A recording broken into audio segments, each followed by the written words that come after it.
So in this one, what I'm going to do is just add material to the back door and the balcony door. So let's get started.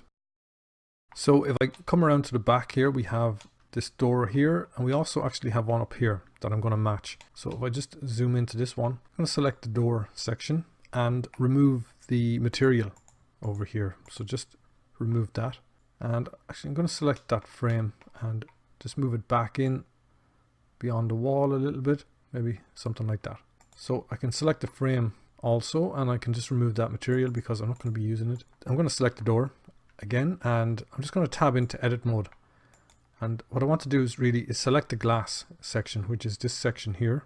And if I press the period key, it'll just isolate that for me. So there should be one back and front. I'm going to select those two faces. Now, if I come over to the material tab, I'm going to give it the timber material first off. This can be changed after if you need to. I'm just going to select that. And I'm also going to click the plus.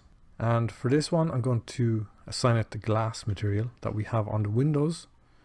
So glass. And with the two faces selected and the glass selected here, I can just hit the assign button. And that assigns the glass material just to those two faces. So I'm going to press the / key and just come back here, and I can come back to object mode also and just give this a quick render. Okay, so we have the glass and we have a timber on that. Now maybe I might update that timber, might change it, but that's not too important for the moment. I'm just going to come back to object mode and come back to solid, select this frame here, and I can just give it the timber material again, nice and easy. Okay, I can give this a quick render just to see how that looks with the door. Okay, and that does help the door an awful lot. So I'd be happy enough with that for the moment. I'm going to come back to solid, and I can come up here to the balcony area and do the same thing. So I'm going to select the door and remove those materials.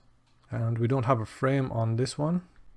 Okay, the door was the full width. If I select the door, I can tab into edit mode. Again, I can press the period key and select the two faces on this. And first off, select the timber material, just add it to that. Click the plus, select the glass material here, and hit the assign button. So now if I come back and just press the / key, I can come back and I can tab back to object mode and maybe just give this a quick render. Okay, so we have a nice glass material up there and timber. Good. So just come back to solid. For the moment, that's going to do it for this one.